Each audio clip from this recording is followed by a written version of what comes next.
Le bœuf connaît son possesseur et l'âne, la crèche de son maître. Israël ne connaît rien. Merci. Nous venons de voir ici Dieu qui parle par rapport à son peuple Israël qu'il a élu. Dieu n'a jamais été méchant, on le sait. Mais Dieu déclare du haut des cieux. Il appelle les cieux à témoin, il appelle la terre à témoin. Il dit, le bœuf connaît son possesseur, l'âne aussi, mais mon peuple s'est rebellé contre moi. C'est pour cela, lorsque l'évangéliste Luc chapitre 12, au chapitre 12 de son évangile, verset 48, il dit, on demandera beaucoup à qui l'on a beaucoup donné, on exigera davantage de celui à qui l'on a beaucoup confié. Nous devons comprendre ce message. Dieu a tout donné à Israël. Lorsqu'il a vu cet écart, Dieu a pleuré. La même chose, Dieu a tout donné à l'Église. L'Église n'a pas droit à l'erreur de laisser la division s'implanter dans les corps du Christ, dans l'Église locale. C'est outrager le sang de l'Alliance. Chaque membre doit en être conscient. Nous devons laisser à nos enfants un exemple, un modèle d'une Église soudée, réellement unie. Par le sang du Christ, nous sommes unis les uns les autres. Mais deuxième chose, voilà les versets choc que je vous laisse. Éphésiens chapitre 2, versets 12 à 22. Vous allez attendre parler du sang de l'Alliance et de l'unité. Et lorsque nous brisons cela par des considérations, comme c'était le cas dans l'église de Corinthe, nous outrageons l'esprit de la grâce, l'esprit de l'Alliance. Nous devons laisser à nos enfants une église locale en paix. Je vous donne le texte Hébreux 2, 12 à 22. J'ai bien noté, il y a 10 versets là-dedans, choc, qui parlent du sang de l'Alliance, qui parlent de l'unité, qui parlent véritablement combien l'unité de cœur, d'esprit dans l'église de Jésus-Christ est importante. Ça veut dire que nous sommes tous soumis à Christ. Il n'y a pas de gens qui sont au-dessus de la parole. Nous devons laisser à nos enfants une église locale en paix. Une assemblée locale où la paix existe réellement, où les membres prennent soin les uns les autres. Une assemblée locale où nous sommes des frères et sœurs. Et non une assemblée, les uns sont au-dessus de la parole, les autres en dehors de la doctrine. Jésus a prié pour l'unité. C'est-à-dire, nous avons une doctrine, nous avons un seul chef et nous avons l'amour de Christ en nous, parmi nous et en tous. Donc Dieu est plus exigeant envers le membre du corps qu'aux non-membres, aux gens du dehors. Parce qu'il nous a tout donné, il nous a donné beaucoup et il nous demandera beaucoup. Le Seigneur demande à chaque membre d'être constant, engagé, solidaire, discipliné, intelligent, un esprit d'équipe, disponible, solidaire. Pas une église qui est devenue un synagogue de Satan. Allons-nous laisser une église piégée où les gens qui ne sont pas sous la grâce, parce qu'ils n'ont pas obéi à la doctrine, on va laisser nos enfants et les enfants de nos enfants, qui peut laisser son enfant et ses petits-enfants entre les mains d'un loup ravisseur. Qui? C'est ça l'héritage? Non. C'est pour cela que chacun doit être vigilant. Chacun doit être honnête. Tu ne peux pas sacrifier ta descendance. Israël a commis l'erreur fatale. Lisez les prophètes, Isaïe et d'autres.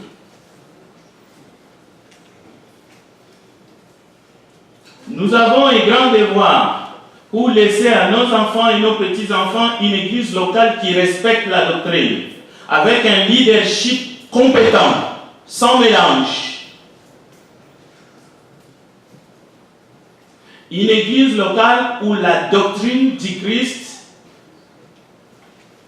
est la seule autorité. Où il n'y a pas de personnalité forte dans l'église qui s'impose.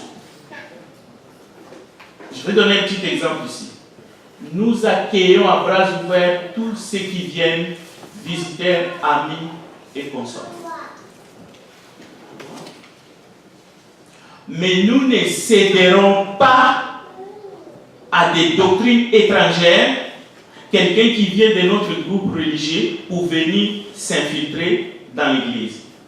À moins que ça se fasse à notre insu, sinon, vous allez livrer votre descendance comme c'était le cas pour les peuples hébreux.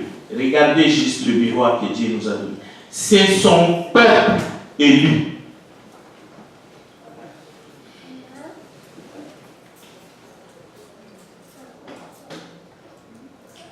Soyons conscients de deux vérités. C'est la conclusion. Matthieu chapitre 16, verset 18, je cite, c'est Jésus qui parle. Et moi je te dis que tu es Pierre, et que sur cette pierre je bâtirai mon église, et que les portes de séjour des morts ne prévaudront point contre elle. Première vérité. Que cela soit inscrit avec les lettres du feu et avec le sang de Jésus-Christ dans votre esprit et éternel. Deuxième texte.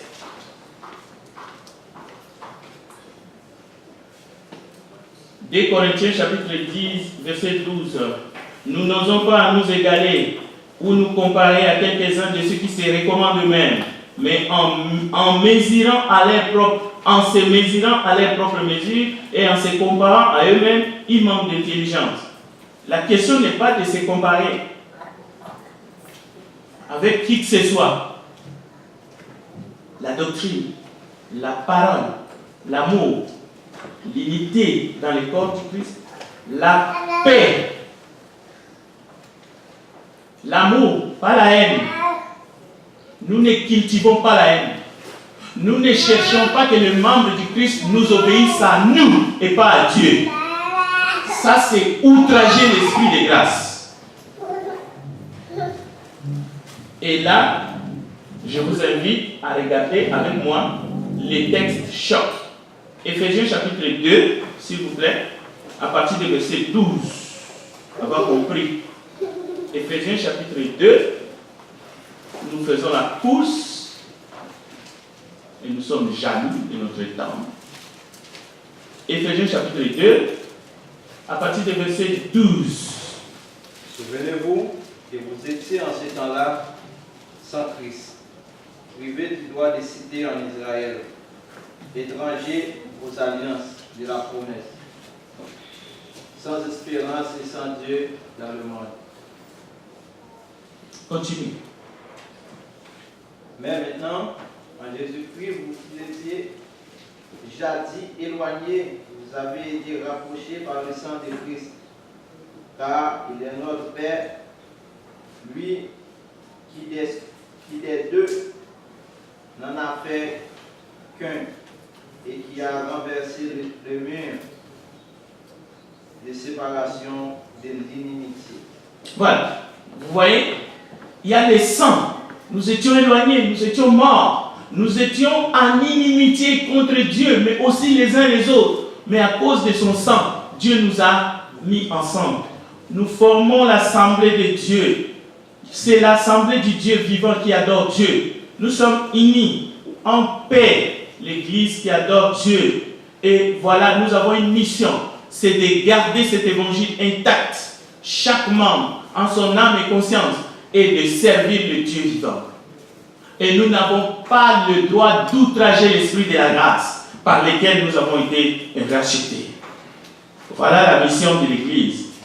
Voilà la prise de conscience que nous avons chacun pour laisser à nos enfants et aux enfants de nos enfants une Église locale fiable, où règne l'amour, par les liens de la paix et l'unité, par la grâce de Dieu. Prions le Seigneur. Père céleste, Dieu Tout-Puissant, nous voici en ce moment. Nous nous approchons de toi à cause du sang qui a été versé sur la croix pour nos péchés. Tu as fait de nous tes fils et tes filles à travers le sang de l'alliance de ton Fils Jésus-Christ. Permets que l'adoration que nous allons t'offrir ce matin, par la grâce, te soit agréable, acceptable, et que nous continuions à le faire, et que nous léguons ce message de la bonne nouvelle de notre Seigneur et Sauveur Jésus-Christ à nos enfants, aux enfants de nos enfants, et que nous les portons à toutes les nations, pour la gloire de ton nom, jusqu'au retour de notre Seigneur Jésus-Christ. Accompagne-nous ce matin, soit avec l'esprit de chacun d'entre nous, soit avec ceux qui ne sont pas encore ici, afin qu'ensemble nous élevons nos voix et nos mains pures pour t'adorer en esprit et en vérité. Au nom de Jésus-Christ, notre Sauveur de grâce, nous te le demandons. Amen. Amen. Que Dieu bénisse sa parole. Amen.